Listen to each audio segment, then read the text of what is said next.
Now the test will begin. You should answer the questions as you listen, as you will not hear the recording a second time. Listen carefully to the first part of the conversation and answer questions 1 to 5. Good afternoon. How can I help you? Hello, my name's Kevin Brown. I saw your advertisement in today's local paper. Apartments to let in all areas of the city. Yes, Mr. Brown. We currently have several properties available. What part of the city were you thinking of? Well, city centre ideally. OK. And what price range are you interested in? I don't really know. What have you got? Well, prices start at £400 a month, going up to £1,000 a month. OK. And what's the difference? What does the price depend on?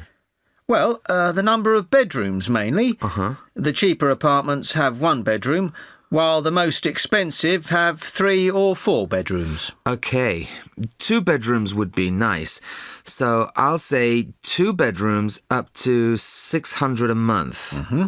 Do you have anything like that? Right, sir. We have... just give me a moment, please. Mm-hmm. We have 2 properties that might interest you. One is in North Street. It's a very nice apartment, but it's £750 a month. But that includes a private parking space. £750. That's a bit higher than I'd like to go, really. Do you have anything less expensive? Yes. We have another one at £625 a month. £625? Mm-hmm. All right, that sounds interesting. Where is it? It's in Cornell Road, at number 12B. I don't know that. How do you spell it? It's Cornell. It's near the park. I've never heard of it, but I'm sure I'll be able to find it on a map.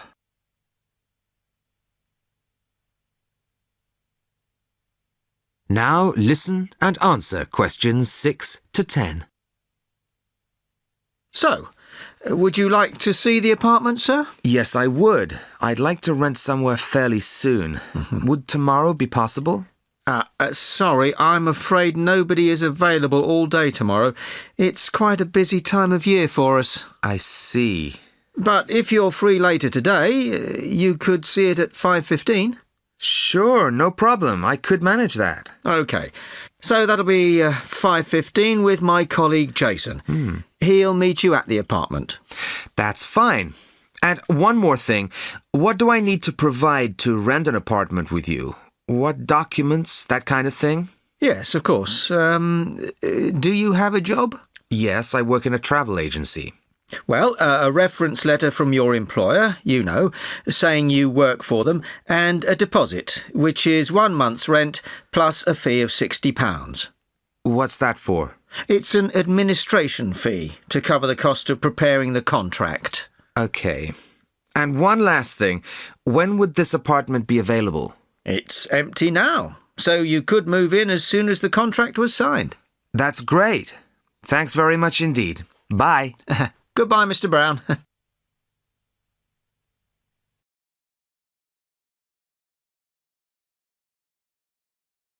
Now, listen carefully and answer questions 11 to 17.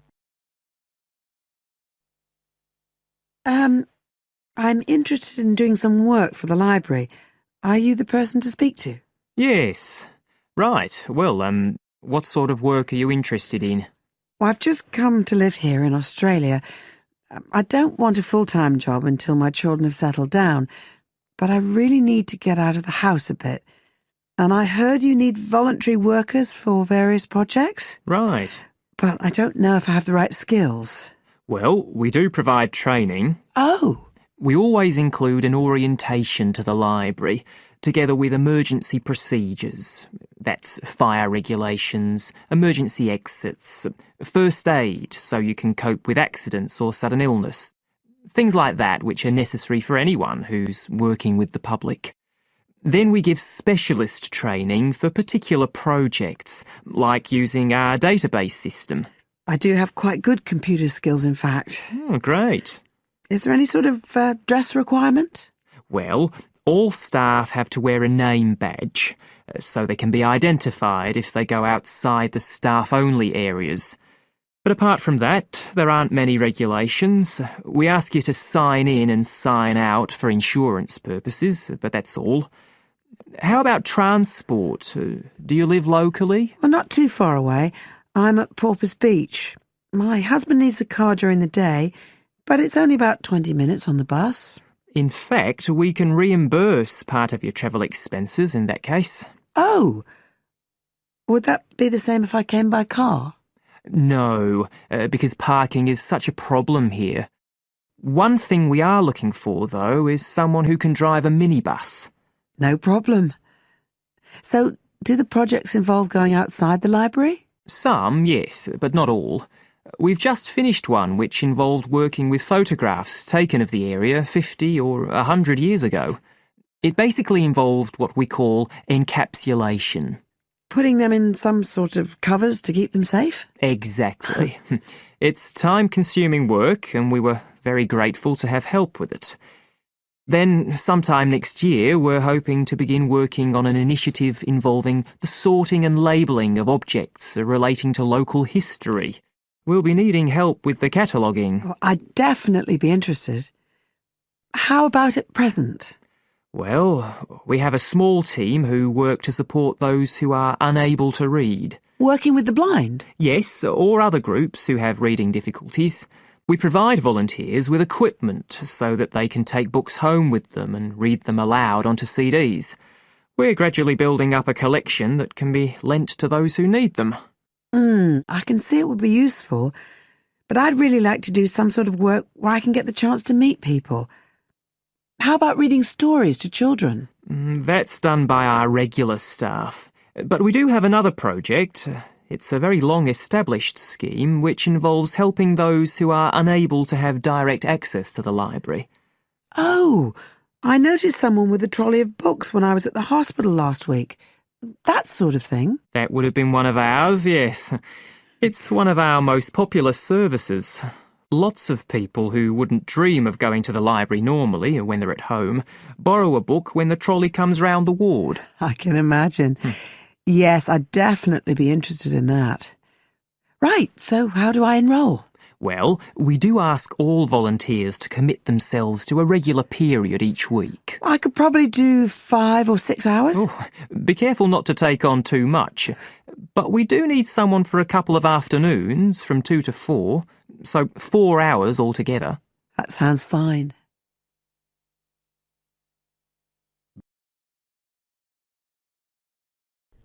Now listen and answer questions 18 to 20. Right, so here's the application form. It asks the usual questions, name and address and telephone number. You also need to fill in details of who we should get in touch with in case of any accident or problem like that. We do need to have that filled in. And there's a space for date of birth, but that's only if you're over 75, so we won't worry about that. No. Oh, it asks for qualifications. Do I need to provide certificates? They're not necessary. We'll need the names of 2 referees, not relatives or family members, obviously. What else? Signature of parent or guardian. That won't be necessary, as I assume you're over 18. Yes. What's this? It says civil conviction check. That's a document we have to provide by law for those working on projects involving children, so we won't need it in your case. But you will need to sign this separate document. That's a copy of commitment. It's basically an agreement to work according to the library guidelines. So, if you'd like to fill this all in, you can do it here or take it home, whichever you prefer. I'll take it home if that's okay. Right, well, thank you for your time.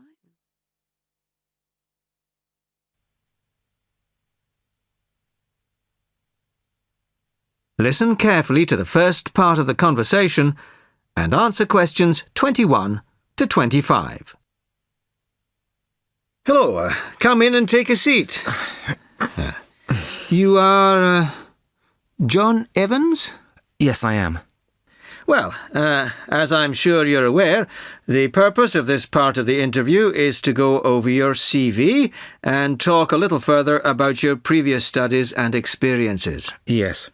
So, your first degree was in French, of course. Yes, with a minor in film studies. An interesting combination. Mostly French films, presumably? Well, European cinema in general, but with a bias towards French cinema. Ah, and your degree took 4 years? Yes. In the third year, I was an exchange student at Bruges University in Belgium. I was there for a full academic year, 9 months. Right. Well, you graduated 2 years ago, and then you took some time out, as it were. Yes, I spent 6 months as a volunteer working on restoring historic buildings in France. Oh. Was that with a well-known organisation? They're called Restoration Vacations here, but they operate under different names in several countries. I think they're quite well known. So, it was a 6-month vacation, really? No, I went for a week, but really liked it, and I got asked to stay on as a translator. Because I could speak French quite well, it was my job to liaise between the owners of the buildings and the English-speaking volunteers. That must have been a very enjoyable experience.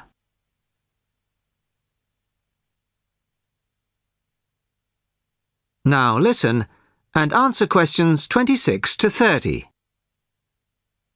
Well, it was certainly a very enjoyable experience to begin with, but after the first 3 months or so, I actually got a bit bored. I was talking about the same things every day. Bricks, cement, window frames, that kind of thing. It wasn't really stretching my French.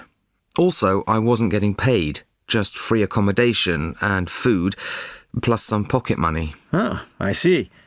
So then you started working for a bank in Paris, BCFC, I think. Yes. Were you doing entirely translating again? Well, translating was the major part of it, mostly from English into French this time. Official documents, letters, that kind of thing. Much more challenging. But I was also in charge of coordinating the translation work going on in the bank's offices in Switzerland, Belgium, and other parts of France. What did that involve? It was simple, really. I just had to keep track of what had been translated in each office. To save wasting time having the same document translated twice in different offices. So, you stayed there for a year and a half, and then you left. Why was that? Simple. To apply for this course. I see. Why give up a secure job in Paris to train as a teacher here? I've always imagined that I'd be a teacher, really. I loved being in Paris, but I wouldn't want to spend the rest of my life working for a bank. Do you think your experiences in France will help you as a teacher of French? It certainly helped my French, and my experiences certainly gave me a much better understanding of French culture. Although that may not be of enormous use when it comes to standing up in front of a class of British 13-year-olds. Perhaps not. Thank you very much. The next stage of the interview will be conducted by my colleague in room 207.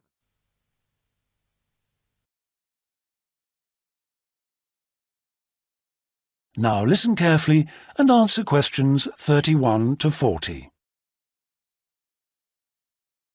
Good day, ladies and gentlemen. I have been asked today to talk to you about the urban landscape. There are two major areas that I will focus on in my talk: how vegetation can have a significant effect on urban climate, and how we can better plan our cities using trees to provide a more comfortable environment for us to live in. Trees can have a significant impact on our cities. They can make a city as a whole a bit less windy, or a bit more windy if that's what you want. They can make it a bit cooler if it's a hot summer day in an Australian city, or they can make it a bit more humid if it's a dry inland city. On the local scale, that is in particular areas within the city, trees can make the local area more shady, cooler, more humid and much less windy. In fact, trees, and planting of various kinds, can be used to make city streets actually less dangerous in particular areas. How do trees do all that, you ask?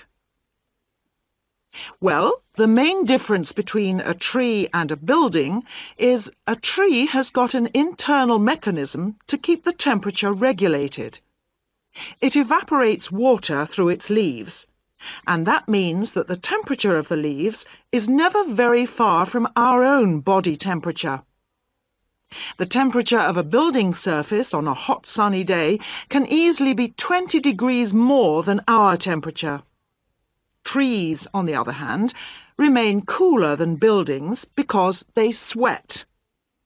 This means that they can humidify the air and cool it, a property which can be exploited to improve the local climate.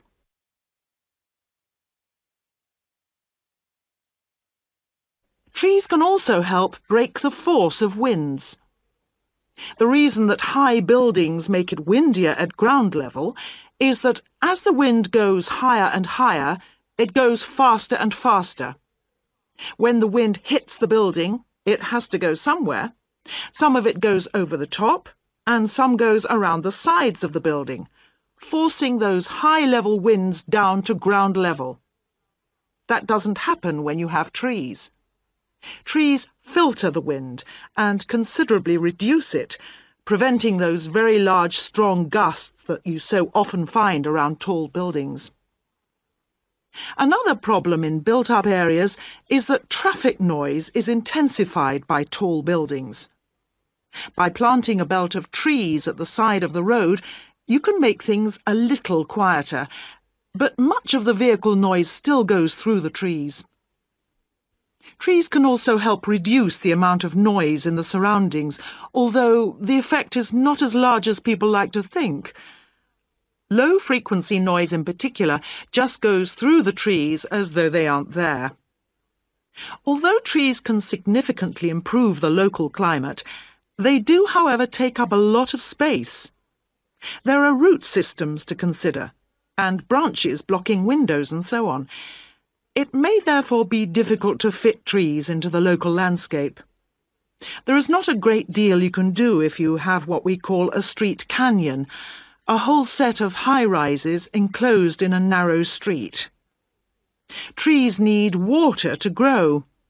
They also need some sunlight to grow, and you need room to put them. If you have the chance of knocking buildings down and replacing them, then suddenly you can start looking at different ways to design the streets and to introduce tree planting. You now have half a minute to check your answers.